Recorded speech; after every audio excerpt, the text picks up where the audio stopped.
Bonjour à tous, j'espère que vous allez bien. Aujourd'hui, je vais vous parler de la dernière partie du cours concernant le dimensionnement d'une installation électrique. J'ai choisi de vous préparer une vidéo préenregistrée, comme ça, s'il y a des exercices par exemple, vous pouvez arrêter la vidéo, essayer de réfléchir à l'exercice et puis reprendre pour voir la correction. Vous allez voir aussi que durant cette vidéo, tout ce que je fais normalement au tableau est inclus dans les diapos, mais avec une couleur verte. Je commence par un petit récap de ce qu'on a vu précédemment. Donc là, voici un exemple de schéma d'une installation électrique. Dans ce schéma-là, on a le transfo moyenne tension, basse tension.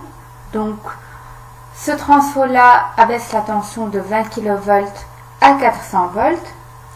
Il faut bien noter que c'est la tension composée qui figure sur le schéma de l'installation électrique. Donc 400 volts, c'est la tension entre deux phases. Ça peut être phase 1, phase 2, phase 2, phase 3 ou phase 1, phase 3. Là, on a le TGBT à la sortie du transformateur. Donc déjà, à la sortie, on a un sectionneur disjoncteur, puis on a le tableau général basse tension. Dans le tableau général basse tension, on a plusieurs départs à différents armoires divisionnaires. Donc là, on a les différents départs. Pour chaque départ, on a une protection par un disjoncteur. Au niveau de TGBT aussi, on a des condensateurs, c'est ce que vous voyez ici, pour le redressement du facteur de puissance au niveau du tableau général basse tension. Pour le condensateur, on a aussi un appareillage pour la commande qui est l'interrupteur, en plus de la protection par un disjoncteur. Du TGBT vers l'armoire divisionnaire, on a un câble 4P plus T, donc 4 pôles plus terre. Donc voici les symboles des trois phases, du neutre et de la terre. Dans l'armoire divisionnaire, donc, on a en tête de l'armoire un sectionneur, c'est ce que vous voyez ici. Dans l'armoire, on a plusieurs appareils de protection qui protègent les câbles qui partent vers différents coffrets. Là aussi, au niveau de l'armoire divisionnaire, on a aussi des condensateurs qui permettent de relever le facteur de puissance au niveau de cette armoire-là. De plus, donc là sur ce départ, on peut voir qu'on a un fusible qui va protéger contre les courts-circuits. Sur les autres départs, on a des disjoncteurs qui permettent de protéger contre les surcharges et les courts-circuits. Dans ce schéma-là, la seule différence, c'est qu'au lieu de prendre en compte juste le sectionnement, on a aussi la protection qui vient s'ajouter en tête de l'armoire par le disjoncteur. Donc, ça sera un disjoncteur sectionneur.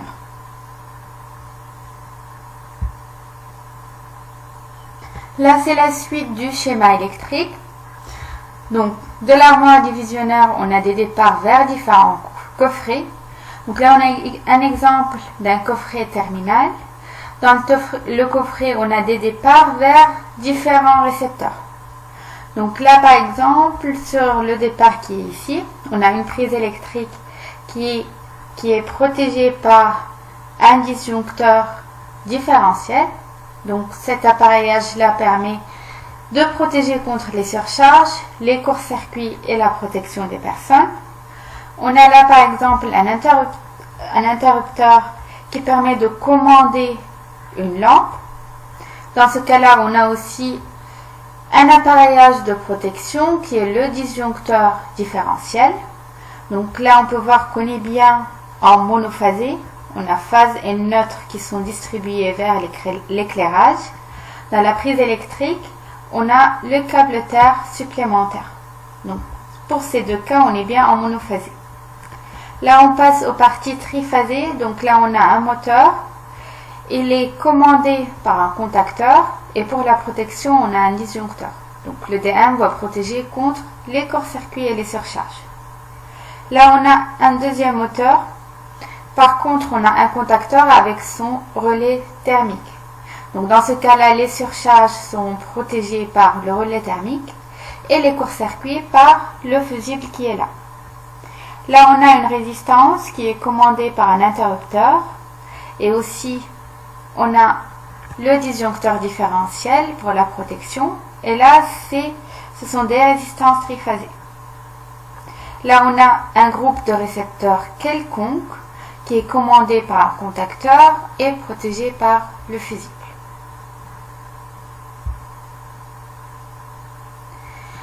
Donc j'attaque la dernière partie du cours qui concerne le dimensionnement d'une installation électrique. La première étape pour effectuer un dimensionnement d'une installation électrique est de préparer la liste de tous les récepteurs de l'installation. Donc c'est ce qu'on a vu durant la première séance, c'est le bilan de puissance de toute l'installation électrique. Puis, une fois on a fait le bilan de puissance, on peut extraire le courant requis par cette installation-là. Ce courant requis va nous permettre de dimensionner les câbles d'alimentation. Donc là, on est à la deuxième étape. Ensuite, on pourra concevoir le coffret électrique qui est propre à chaque groupe de récepteurs. Et dernière étape, c'est de concevoir l'armoire divisionnaire qui tire un courant d'emploi IB. Donc, c'est le courant total requis par l'installation. En gros, la première partie va servir à trouver la puissance nécessaire aux sources d'énergie, donc à dimensionner le transformateur ou le générateur électrique. Ensuite, on pourra choisir les canalisations, la nature par exemple et les sections des câbles. Et la dernière partie, c'est de choisir les appareils de protection électrique et les réglages associés. Je commence par la liste des récepteurs qui est connue souvent par load list en anglais. Donc c'est un bilan de puissance sous forme de tableau. C'est un inventaire des puissances réellement consommées par chaque récepteur. Donc nous on sait que normalement sur chaque appareil électrique, il y a une puissance nominale qui est marquée dans la fiche technique. Par contre, en vrai, cette puissance n'est pas la puissance qui est réellement consommée par chaque récepteur. Elle est vraiment surdimensionnée, c'est la puissance maximale. Dans ce cas-là, on va définir plusieurs types de puissance. Donc, la première, c'est la puissance nominale qu'on trouve sur les fiches techniques. La deuxième, c'est la puissance absorbée. Donc, c'est la puissance électrique qui est absorbée par une charge. Un petit exemple aussi, on a vu ça durant la première séance.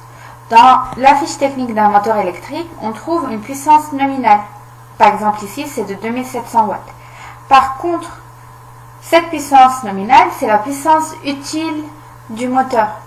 Puissance utile, donc dans un moteur électrique, c'est la puissance mécanique. Nous, ici, on fait un dimensionnement électrique. Donc, on a besoin de la puissance électrique qui est absorbée par ce moteur-là. C'est pour cela qu'on a déjà le rendement.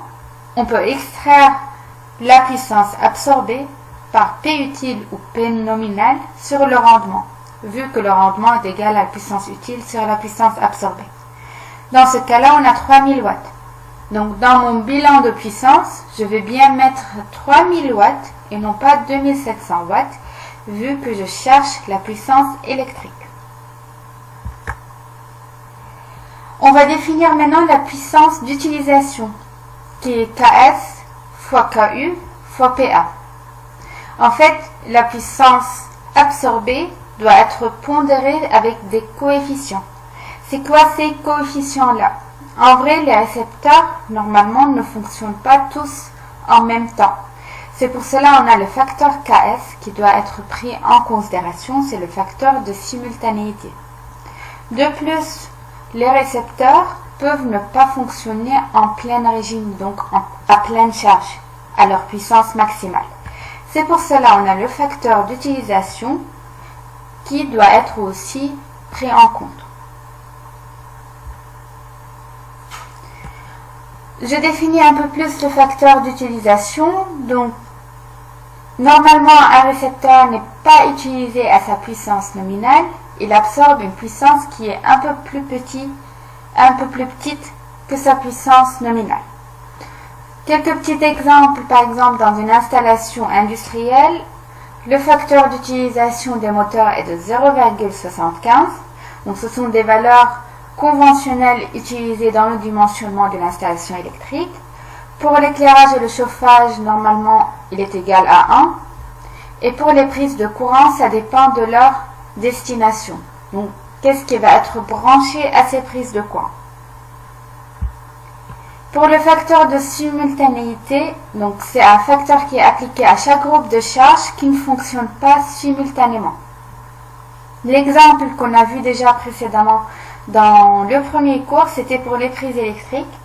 Donc, par exemple, dans un appartement, on n'utilise jamais les prises électriques toutes en même temps. C'est pour cela le facteur est de 0,9. C'est la valeur la plus utilisée pour le facteur de simultanéité des prises de courant. Donc, voici un exemple d'un bilan de puissance qui est sous forme de tableau. Déjà, on met tous les récepteurs de notre installation électrique. Ensuite, on mentionne la puissance nominale qu'on trouve sur la fiche technique, le rendement. On peut aussi trouver le rendement sur la fiche technique et le cosinus phi. Donc, ces trois grandeurs, normalement, existent dans les fiches techniques des appareils électriques. Ensuite, ce sera à nous de calculer la puissance absorbée, le courant nominal, la puissance réactive. Donc cette puissance-là, comment on peut la calculer? On a vu ça précédemment. On a déjà la puissance absorbée, on a cosinus phi, on peut extraire le déphasage phi. Donc la puissance réactive sera PA tangente phi. Ensuite, on peut calculer la première puissance qui est KU fois P pour pouvoir après prendre en considération aussi le facteur des simultanéités et trouver la puissance d'utilisation. Pour la puissance réactive, on prend en compte que le facteur des simultanéités. Donc dans ce cas-là, on peut voir qu'on a fait le bilan de puissance de cette installation-là. Après, on pourra grouper plusieurs récepteurs dans un même groupe qui appartient à un même coffret pour pouvoir après dimensionner le câble total, par exemple, du coffret. Dans le bilan de puissance, on a aussi la ligne totale. Donc, dans ce cas-là, il faut additionner toutes les puissances actives et toutes les puissances réactives afin de pouvoir après, donc, appliquer le théorème de Bouchot. Par contre, avant d'avoir la puissance apparente totale, il ne faut pas oublier qu'au niveau de l'armoire divisionnaire, on peut ajouter des condensateurs afin de compenser l'énergie réactive. Donc, il faut bien mettre la puissance réactive des condensateurs. N'oubliez pas que c'est une puissance négative vu que les condensateurs fournissent une puissance réactive. Dans ce cas-là, la puissance apparente totale sera racine carrée de la puissance active totale au carré, plus la somme de la puissance réactive totale, plus la puissance des condensateurs, le tout au carré. C'est comme ça qu'on peut calculer la puissance apparente totale à travers le théorème de Bouchot. Une fois on a la puissance apparente totale, on peut extraire le courant d'emploi total, qui est la puissance apparente sur racine de 3 fois U. Donc cette formule-là, on l'a déjà vue durant le rappel sur les circuits triphasés. Donc là, j'ai le courant total d'emploi IB. Je peux dimensionner mes câbles d'alimentation. Par contre, avant, il faut bien voir comment mes câbles ils sont posés. C'est pour cela on a un choix d'un facteur correctif K qui dépend du mode de pose du câble. Donc ça peut être par exemple en fourreau pour la protection des câbles enterrés, ou des câbles aériens, ou des câbles posés sur des chemins de câbles. Donc toutes ces méthodes de pose du câble électrique influencent le choix de la section des câbles.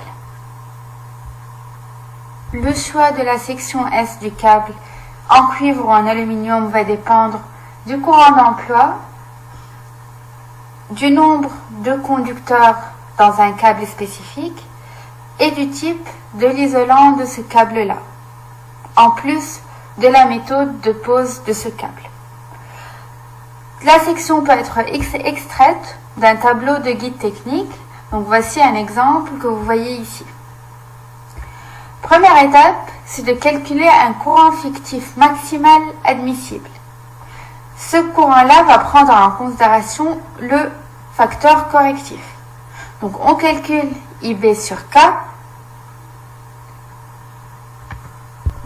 Ensuite, on choisit le courant fictif maximal admissible IZ' du tableau pour pouvoir après extraire la section.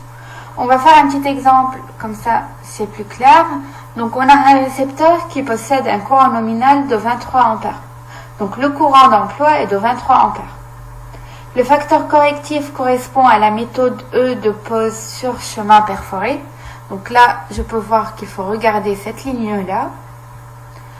Ensuite, le facteur correctif est de 0,68. Le câble PR, donc on est sur isolant PR qui comprend 3 conducteurs. Donc on est sur cette colonne-là. Première étape, c'est de calculer le courant IB sur K. Dans ce cas-là, si on calcule IB sur K, on va trouver 33,7 ampères. Pour 33,7 ampères, et il faut bien prendre en compte donc la méthode E et PR3, le courant qui vient juste au-dessus de 33,7 est de 42 ampères. Dans ce cas-là, IZ' est égal à 42 ampères, qui est le courant fictif maximal admissible, et la section qui correspond à 42, suivant cette ligne-là, est de 4 mm². Donc pour la section, on se permet de surdimensionner un peu le câble d'alimentation. Par contre, pour l'appareil de protection, on ne peut pas être sur un cas de surdimensionnement. C'est pour cela, pour la protection des câbles d'alimentation, il faut prendre IZ' en compte, mais multiplié par le facteur correctif. Donc là, on va définir un nouveau courant, qui est le courant réel maximal admissible IZ, qui va nous permettre de choisir la protection du câble. Donc, première étape, c'est de calculer IZ qui est égal à K fois IZ'. Après, de choisir un disjoncteur ayant un calibre IN plus grand que IZ et de régler son IR. Donc, IR, c'est le courant seuil du relais thermique du disjoncteur, égal à IZ. Pour les calibres des disjoncteurs, donc on a des calibres normalisés en ampères. Là, je vous ai mis la liste des calibres normalisés. Normalement, pour un exercice ou pour le projet ou même en DS, je vous donne ces calibres normalisés des disjoncteurs. On va faire un petit exemple. Donc, voici le schéma unifilaire pour une armoire divisionnaire et un coffret terminal. L'armoire divisionnaire est connectée au coffret par ce câble-là, qui est un câble en cuivre de 30 mètres. La méthode de pose est la méthode E. L'isolant est du PR. Le facteur correctif 0,82 et le courant d'emploi est de 100 ampères. Le but est de déterminer les calibres des appareils de protection. Donc, vous pouvez trouver le cours sur Espace. Je vous conseille d'arrêter la vidéo et d'essayer de vous-même trouver les calibres des appareils de protection de cette figure-là. Donc, je vous donne maintenant la correction. En fait, pour le moteur asynchrone qui est juste en bas, on a un courant nominal de 11 ampères. Donc, il faut bien régler le relais thermique à 11 ampères. C'est le relais qui est associé au contacteur. Pour le contacteur, on peut choisir un contacteur 12 ampères avec une catégorie AC3. Et pour le type de fusible, donc c'est un type AM. N'oubliez pas qu'il y a deux types de fusibles. Donc là, le fusible là permet le passage des courants de démarrage du moteur asynchrone. On choisit un fusible de 16 ampères. Donc vous êtes responsable de savoir les calibres. Pour la catégorie du contacteur, c'est pas dans ce programme-là. le disjoncteur qui est associé à la prise électrique, donc il faut bien un disjoncteur de 16 ampères aussi. Pour le câble d'alimentation, donc la première étape est de trouver IZ' qui est égal à IB sur K, 122 ampères. Si vous revenez au tableau de guide technique précédent, vous allez trouver un IZ' égal à 127 ampères, suivant cette méthode de pose et l'isolant PR. Donc la section est de 25 mm². Pour pouvoir dimensionner le disjoncteur, il faut trouver IZ, qui est le courant réel admissible. Donc ce sera égal à K fois IZ', on trouve 105 ampères. Du coup, le sectionneur doit être 225 ampères. Donc le courant assigné du sectionneur doit être 225 ampères. Ce sectionneur est en aval du câble. En amont du câble, on a un disjoncteur de 125 ampères. Donc ce calibre-là, c'est le calibre normalisé qui est plus grand que IZ.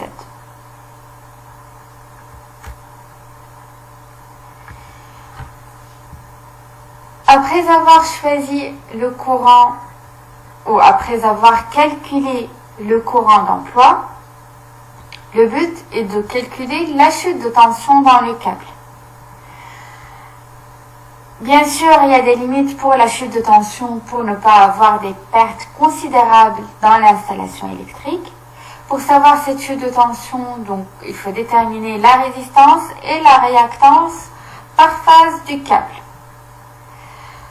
Il y a la norme NFC 15100 qui précise quelques notions sur ce sujet-là. Donc si la section du câble est plus petite que 500 mm², la résistance est égale à ρ fois L sur S. C'est la formule connue de la résistance d'un câble électrique, avec ρ la résistivité du câble, L la longueur et S la section. Par contre, pour des sections plus grandes que 500 mm², on peut faire une approximation que la résistance du câble est égale à 0. Pour des sections plus petites que 50 mm², on peut considérer que la réactance est égale à 0. Pour des sections plus grandes que 50 mm², on peut approximer X pour 0,08 ohms par kilomètre. Pour les limites de la chute de tension entre l'origine de l'installation et l'utilisation, donc ça dépend si l'abonné est vraiment alimenté du réseau basse tension de distribution publique. Dans ce cas-là, la limite est 3% pour l'éclairage et 5% pour les autres usages comme les moteurs. Par contre, si l'abonné a son propre poste de transformation, haute tension à basse tension, la limite est un peu plus élevée, 6% pour l'éclairage et 8% pour les moteurs. Pour savoir la valeur de la chute de tension, donc c'est delta U, on a vu ça précédemment. Par contre, on l'a vu pour la tension simple. Donc là, on considère vraiment la tension composée. C'est pour cela qu'on a un facteur de racine de 3 qui vient multiplier la formule précédente. On aura alors racine de 3 IB, facteur de RC cosinus phi plus XC sinus phi, avec phi le déphasage total de l'installation. ES0, du coup, c'est la tension composée au secondaire du transformateur à vide. Et U, c'est la valeur de la tension composée qui est vraiment au bord de l'installation. Donc, on a déterminé pour les disjoncteurs le calibre. Vous vous rappelez précédemment dans la caractéristique d'un disjoncteur, on a le calibre et aussi on a le pouvoir de coupure. Donc là, il faut bien prendre en compte la position de cet appareil-là sur le schéma électrique. Le pouvoir de coupure, comme définition, c'est le plus grand courant que peut être coupé par cet appareil électrique. Donc c'est le plus grand courant de court-circuit que peut couper le disjoncteur. Dans ce cas-là, on va prendre en compte par exemple ce disjoncteur-là que vous voyez sur la diapo, qui est en amont du câble. Le but est de protéger ce câble-là qui est 4P plus T. Donc si le disjoncteur il est vraiment à ce point-là, et un court-circuit se passe.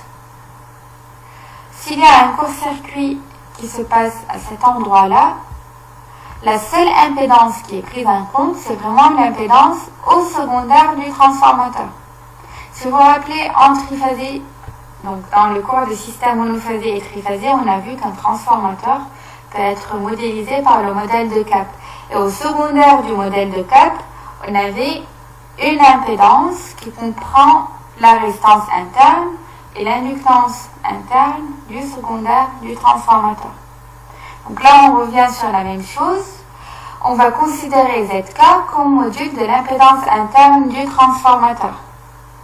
Donc, s'il y a un court-circuit à cet endroit-là, c'est que cette impédance-là qui sera prise en compte. Et le courant de court-circuit sera égal à la tension composée au secondaire du transformateur sur racine de 3 ZK. Pourquoi sur racine de 3? Pour prendre la tension simple. Et on considère qu'à vide au bornes du transformateur, on a une tension un peu plus grande que la tension nominale qui est de 410 volts. Donc, le PDC de ce disjoncteur-là doit être plus grand ou égal à US0 sur racine de 3 ZK. Par contre, là, si on prend, par exemple, le disjoncteur qui est ici, ce disjoncteur-là, il est en aval du câble. Donc, s'il y a un court-circuit qui se passe à cet endroit-là, il faut prendre l'impédance de tout ce trajet du courant électrique. Donc, dans ce cas-là, c'est Z total au lieu de ZK dans la formule précédente. Z total, donc n'oubliez pas qu'on est en complexe, il y a une partie réelle qui est RK plus RC, donc la résistance interne du transformateur plus la résistance du câble. On a aussi une partie imaginaire qui est XK, la réactance du transformateur plus la réactance du câble électrique. Et ça, c'est le module de l'impédance qui est racine de la partie réelle carrée plus la partie imaginaire au carré. Dans ce cas-là, le PDC de ce disjoncteur-là doit être plus grand que ICC2. En résumé, donc, les appareils de protection placés au tableau général basse tension devront avoir au moins un PDC plus grand que ICC1. Donc, ce ICC1 prend en compte uniquement l'impédance interne du transformateur. Par contre, les appareils de protection placés à l'armoire alimentés par ce câble devront avoir au moins un PDC plus grand que ICC2. Donc, celui-là prend en compte l'impédance du transformateur et du câble électrique. On va faire aussi un exemple.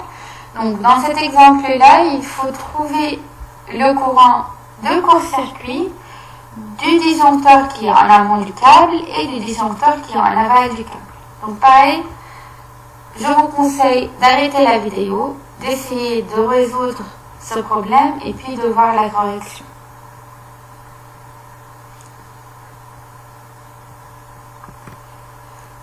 Je commence par le disjoncteur qui est en amont du câble. Donc ICC1 est égal à US0 sur racine de 3 ZK. Pour trouver l'impédance ZK, donc c'est l'impédance interne du transformateur, ce sera racine de la résistance carrée plus la réactance carrée. En utilisant les valeurs numériques, on trouve 8,2 milliohms. Du coup, je peux remplacer dans ICC1 pour trouver à la fin 29 kA. Donc ce disjoncteur-là doit avoir un pouvoir de coupure qui est plus grand que 29 kA pour pouvoir protéger ce câble des courts-circuits. Pour le deuxième disjoncteur qui est en aval du câble électrique, donc l'impédance totale est la suivante. Elle prend en compte les deux résistances. Pour remplacer par les valeurs numériques, il faut trouver à la fin 4,4 kA. Donc le disjoncteur qui est en amont du câble en aval du câble doit avoir un PDC plus grand que ICC2. Je passe à l'exercice d'application. Donc là, on a un transformateur de puissance apparente 1000 kVA, donc c'est ce transformateur-là. Le régime de neutre utilisé est un régime TT à vecteur interconnecté. La résistance interne du transformateur est la suivante, 0,04 ohms. La réactance interne du transformateur est de 0,017 ohms. On a dans le schéma électrique donc, le TGBT qui est connecté à l'armoire divisionnaire par un câble C1 en cuivre, phase et neutre de 150 mm². Donc on a bien la section. IZ qui est le courant réel admissible est de 470 ampères.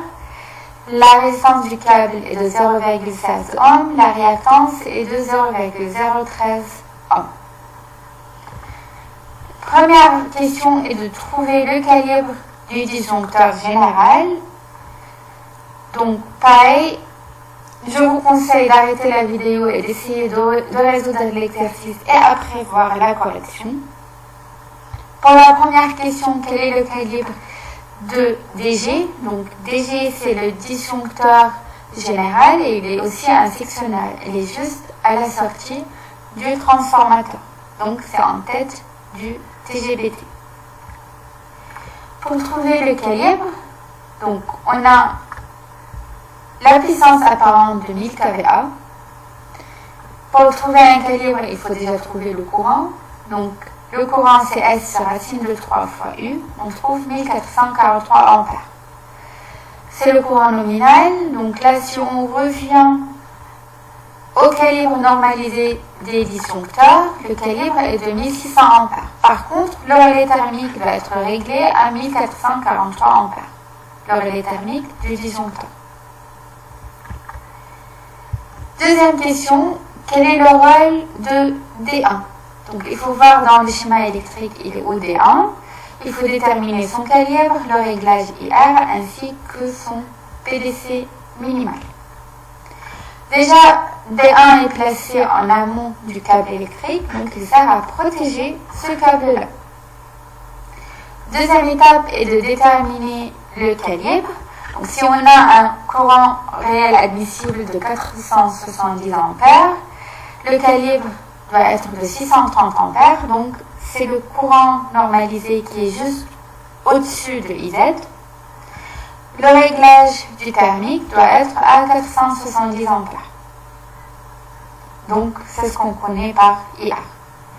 Le PDC minimal, donc déjà il faut trouver le courant de court-circuit, c'est ce qu'on appelle le PDC minimal.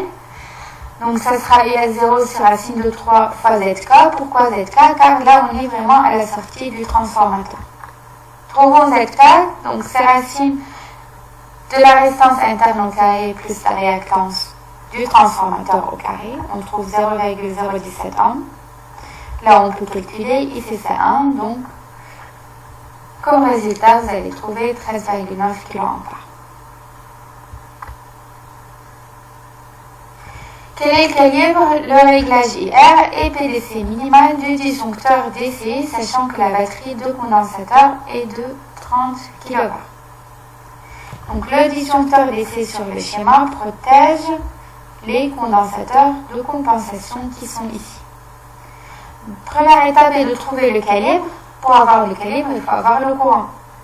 Donc là on a la puissance réactive des condensateurs. Pour avoir le courant, on sait déjà que le condensateur il consomme aucune puissance active. Donc sa puissance apparente est égale à sa puissance réactive de 30 kVA. On peut trouver le courant ici. Donc c'est S sur racine de 3 fois U. D'après la formule de la puissance apparente en triphasé, on trouve 43,3 ampères. Du coup, si on revient au calibre normalisé des disjoncteurs, ça sera un disjoncteur de 50 ampères avec un réglage du thermique à 44 ampères. Trouvons le PDC minimal, donc le pouvoir de coupure minimal. Il faut trouver dans ce cas-là ICC2, vu que le disjoncteur est en aval du câble électrique.